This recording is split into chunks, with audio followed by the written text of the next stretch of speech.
Michael, Boom. Here we are. here we are again. Here So we much to are. talk about. How's Christmas? Yeah, always. Christmas. Christmas was good. Low key. In the past, we've had a tradition where my in-laws, the extended family, the aunts and uncles and cousins would all get together, and there's like 40 or 50 people, and we'd sing Christmas carols and stuff like that. But that kind of, hopefully not forever, but that did come to an end with the COVID lockdown stuff. Uh-huh. And so now on Christmas, that we would do that on Christmas Day, a big family gathering.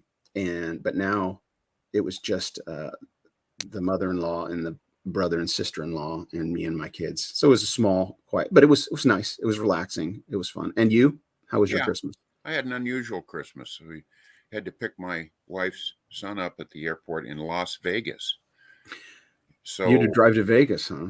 we drove to Vegas Christmas Eve and picked him up and spent the night in Vegas and drove home on Christmas Day. But he's here with us, thank God, and the world is good. So it's all right. You know, I don't mind. It was a good day. Amen. Well, why don't we just launch into what we're doing? Ross, for those, why don't you reintroduce what we're talking about and what we're about to read? Yeah. So this is called, what is this called? This is called, well, I don't know what it's called. The Augustine School Statement on Social Theory from a high school in Jackson, Tennessee, written by a guy named Bradley Green. And I thought it was so densely packed and well written that you and I are going to beat it up for a couple of months. And Yeah. we're on Article 3. You want me to just go ahead and read it? Yeah, here, let me scroll to it. Then you can read it. All right, go ahead. We affirm that after the fall of Adam, there was a great animus, hostility, or antithesis established between the seed of the serpent and the seed of the woman. This antithesis runs through the rest of history. Christ is the true serpent crusher who defeated the serpent by his death and resurrection, conquering evil and sin definitively, with the full revelation of his victory still to come at the last day. We deny any worldview, philosophy, or ideology that places the fundamental antithesis somewhere else, such as the tendency in our own day to place an antithesis between oppressor and oppressed, or between different races. Ooh, this gets right to like the core issue. It seems to be the core issue that is causing disturbance or problems in our culture right now, and not just American culture, but global culture. Yes.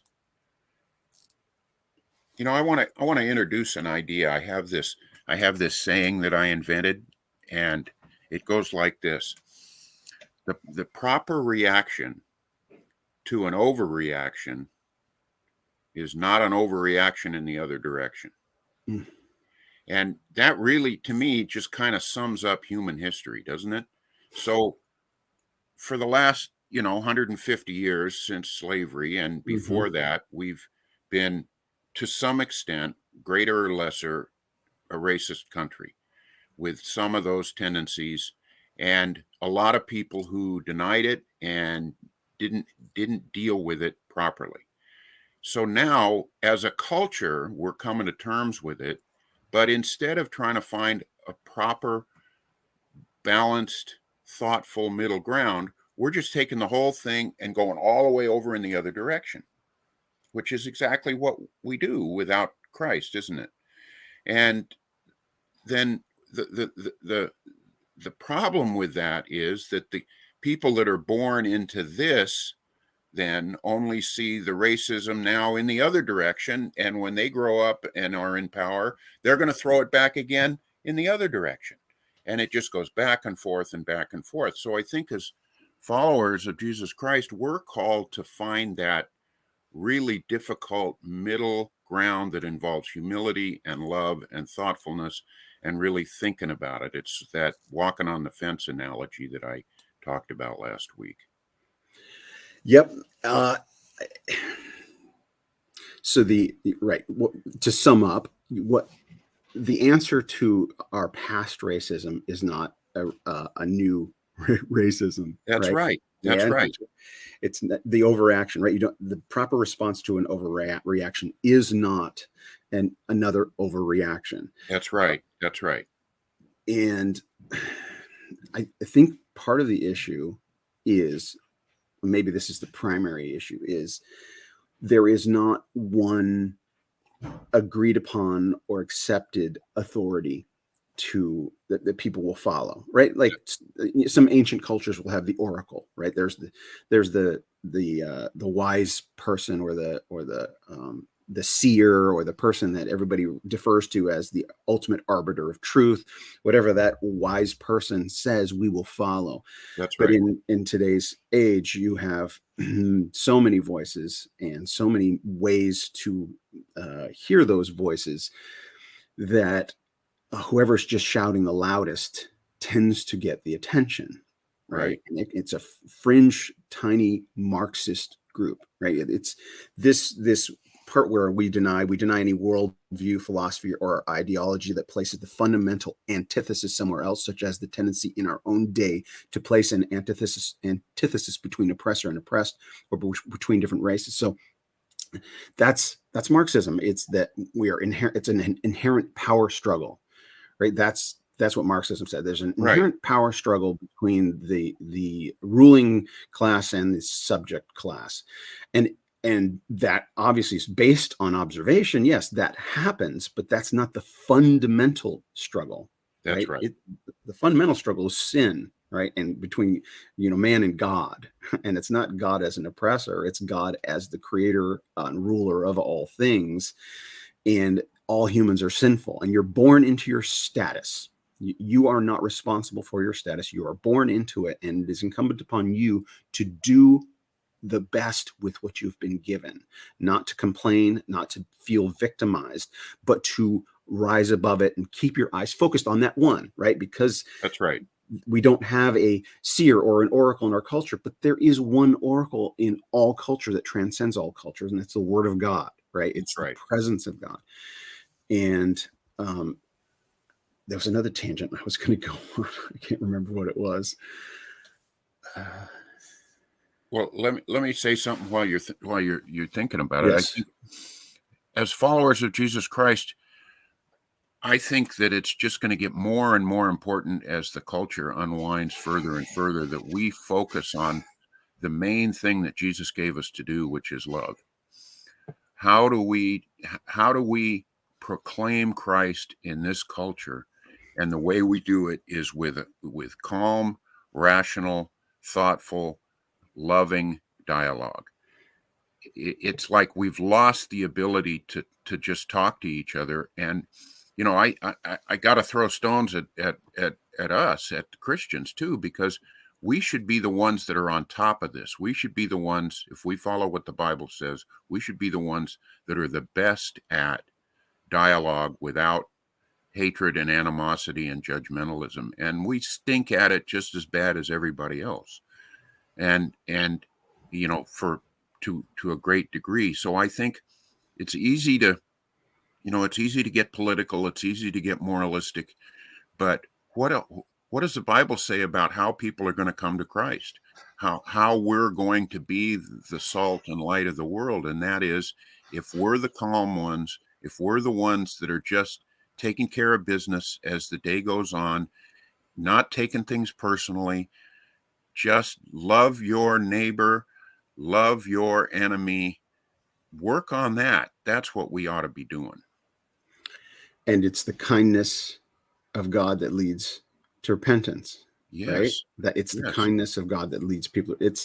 And that's literally the saltiness, right? That metaphor of being the salt of the earth. It's like, wait, why are you not totally stressed out and agonized over all the bad things going on in the world? Why do you have this peace that passes understanding? That's what makes you salty. People look and say there's something different about you, and That's right. it's That's right. not because you're in their face, shouting turn or burn.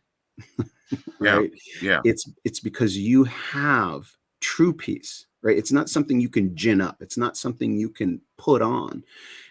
I mean, Right. Right. not that we're perfectly consistent in that. We have our moments of frustration and lashing out every now and then. I am human and guilty. Yet, uh, at our core, we have something that we didn't do. We didn't cause it to happen. We were chosen by God. God has given us. God has opened our eyes. He's shown us the light, and we are to be that light. And it's in the most trying of circumstances where that we have that opportunity to shine. Yeah. So, Um, Michael, where do you think that balance comes in there between love and truth? We are still ooh, called to tell the truth. How do you see that? well, I'm glad you went there because I was thinking about that. Because another verse that lines up with what we're talking about, aside from the kindness leading to repentance, it's by your love for one another, all men you will know you are my disciples. Jesus said that directly. It's by your love for one another. So it's our community. You are to express love, a certain kind of love, but we tend to misunderstand that word love, right? Oh, yeah. It's like love is not all feely, not all touchy feely and good stuff. And so love is sometimes discipline, right? And That's it's right. really hard to hear. In fact, I got into a huge, I'm not going to disclose who this person is, but I have wanted to disclose this. So a person close to me watched a video that I did on Sweet Home Maricopa where I was confronting a troll. Basically, somebody was calling me a bad Christian for something I was saying, and they were politically motivated. They were disagreeing with me politically, but calling me a bad Christian. And so I got into a chat or a comment in the comment section. I was commenting back and forth, and I tend to try to only comment on that kind of stuff, spiritual stuff, even though I do talk a lot of politics. And this person, not the person I was commenting with, but somebody else who is close to me that read it and heard my response. And one of my responses was specifically about love being harsh. Love can involve, and I'm going to say it again here, but love sometimes involves violence, Mm. right? Yeah. Okay. So discipline, the word discipline, the father disciplines the child that he loves, Right. right? And so if a child, there in the Old Testament, a rebellious son was stoned to death, right? That son was stoned to death because that would corrupt the community. And Right. so it would be incumbent before that point, and I'm not saying stoning them to death is love. I'm saying it would be incumbent upon the father of that child prior to that to keep tabs on that child and to discipline, whether that is something.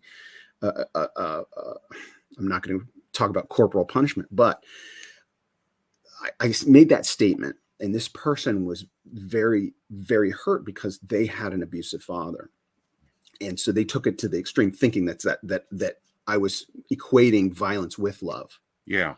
and I'm not. Right? Sometimes here's another thing I did say is God used, say, Babylon to judge Israel out of love for Israel. Right? Babylon was that harsh, wake up call because Israel was killing their babies, sacrificing them to Molech, right? And so sometimes violence comes as a discipline out of love. It's a hard concept for people to grasp. Right. So when you look at Jesus and how he dealt with his disciples, and all men will know you are, my disciples by your love for one another, it's not just the touchy feely. It's not just the camaraderie. It's I'm calling you out for what you did. Like Paul saying to Peter, you are a hypocrite, right? The Yeah. apostle Paul said to Peter, you're a hypocrite for you only eat with the circumcised and all these Gentiles are uncircumcised. You're separating yourself. You are creating division, and that is wrong. And Paul calls him out, and that is love. right? And Peter responds, he's corrected. He's like, oh, Paul's right. And that is, when, so Jesus is more harsh with his disciples sometimes. It's, oh, you have little faith. Come on, you guys. He's gentle with the children and those who come in need, but he's most harsh with those who elevate themselves as religious leaders, right? Yes. Yeah. Jesus isn't touchy-feely with them. He crafted a whip, right? Like Jesus himself, who was a carpenter, who was good with his hands, he found materials. He put time into this. He made his own whip. And then what did he do? He cleansed the temple, right? He turned over tables. He whipped people. It doesn't say that it made contact with bodies, right? It doesn't say any of that. But why would he make a whip and then go and when we hear him, when we read that Jesus cleansed the temple and turned over the tables of the money changers, it wasn't just one little room. This is like acreage. This is multiple acres of territory that Jesus went through raging. He raged that his house, it's his house.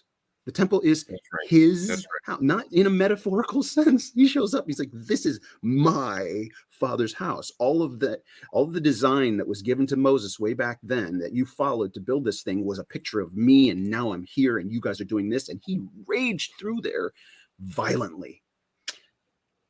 So, like you asked, where's that line you draw? I think so much of it you have to start with a definition of love. What is love? And I think in the biblical definition and the definition I try to use, it's really desiring and working for the best in another person. And sometimes that's tough. Ooh, that's a good definition. It's not just about feeling good. I mean, anybody who's been a parent knows, imagine if 100% of the time the way you dealt with your child was you just made them feel good. What kind of miserable person would you have raised by the time they're a teenager or an adult? And I can speak from my own heart. I don't want to just feel good. Right. I would lead a really miserable, embarrassing life just trying to feel good all the time. And a lot of times the times when I've learned the most and been disciplined and learned the hard stuff is when other people come to me and like tune me up with a 2x4 and say, dude, you're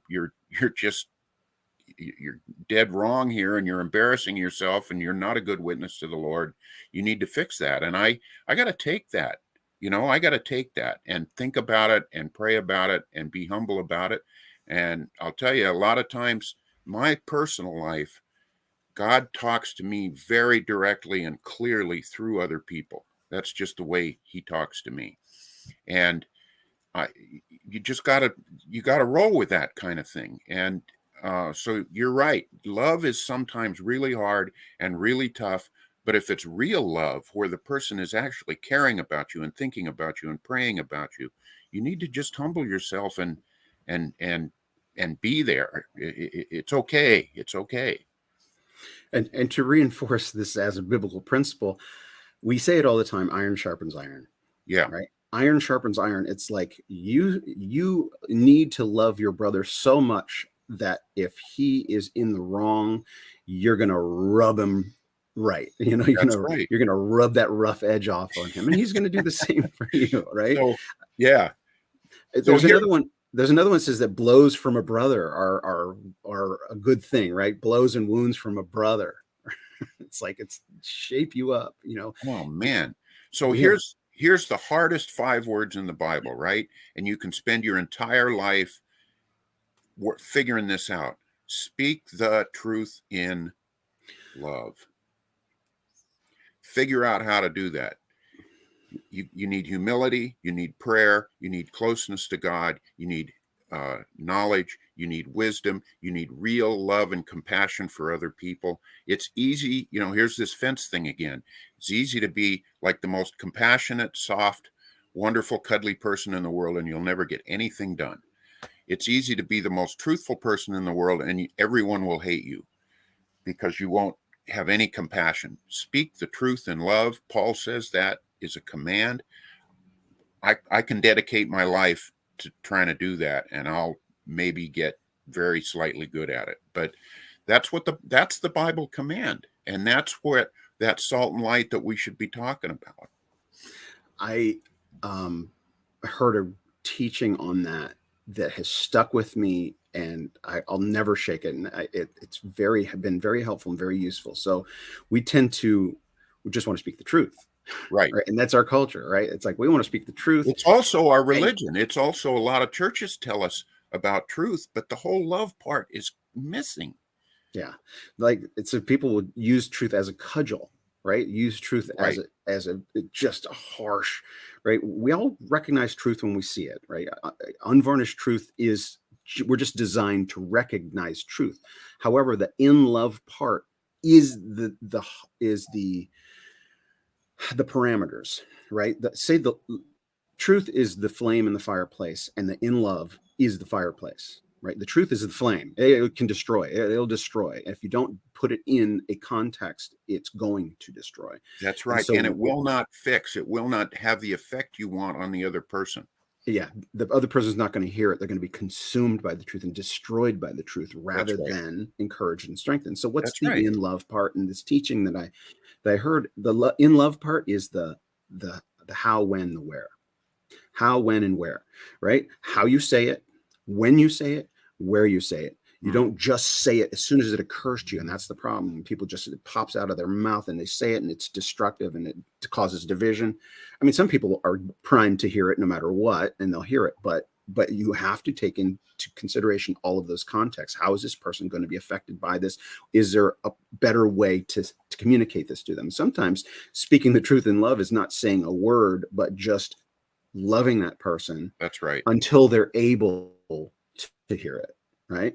And I mean, loving, right? Oh, I'm defining love by using the word love. You're not supposed to do that, but you know what I'm saying. Checking your tone, checking your motivation, and checking the context, right? There's the principle in Matthew when your brother has aught against you, going or if somebody has sinned against you, and there's a proper procedure for reconciling, Yeah, right? And so if somebody's injured you privately and nobody else knows about it, you don't go in front of everybody and say, this is what happened and it's the truth. And you say it in front of other people and expose that person thinking, because everybody else will be on his case, he'll be corrected. No, that's wrong. If he doesn't hear you privately, then there's a process for doing that. that's But right. so That's right. that's why we got to know the word.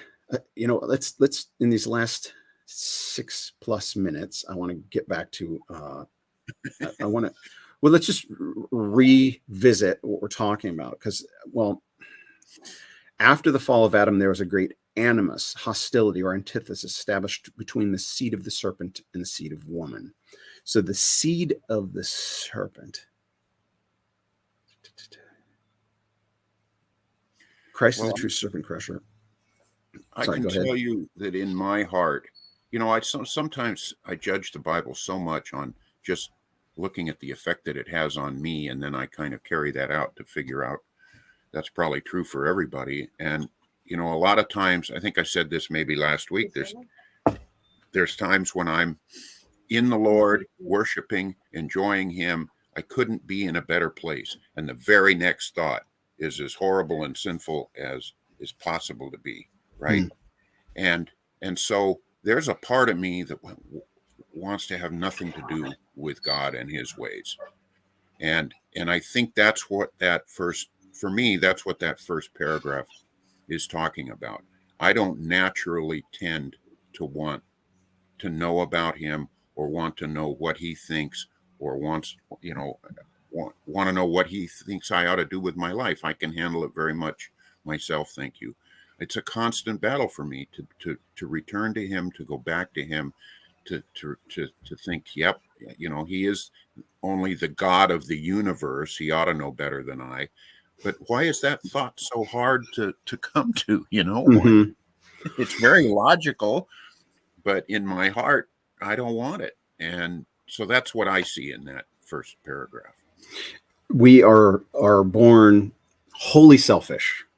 Oh my right? goodness. We Yeah, are the center because we're born and we're born with this perception, right? We're able to perceive and conceive, right? We're able to perceive the world and conceive of things in our mind, and and we don't readily recognize that it is God who is actually giving all of that to us, like that's right. constantly. Like our ability to perceive and conceive is not self-originated, right? It didn't come from us. We didn't conceive ourselves in our mother's womb, right? But That's we right. we we come out fresh, and we don't acknowledge that fact. We don't know that fact. We don't recognize that fact right away.